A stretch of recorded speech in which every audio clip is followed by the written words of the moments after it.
भूक तर लागले, पण काहीतरी चटपटीत खायचंय आणि ते हेल्दी पण हवंय हां. असं असेल ना, तर ही रेसिपी ना फक्त आणि फक्त तुमच्यासाठीच आहे.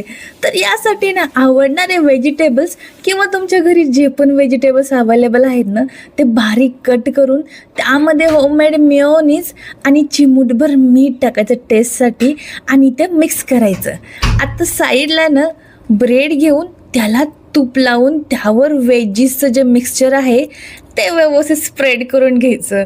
मग त्यावर सॉस आणि चीजची एक स्लाइस ठेवायची आणि मग साईडला ना तवा गरम झाला ना त्याला तूप लावून त्यावर हे सँडविच दोन्ही बाजूने ना मंद गॅसवर दोन्ही बाजूने छान भाजून घ्यायचे आणि गरमागरम सॉससोबत खाऊन घ्यायचे.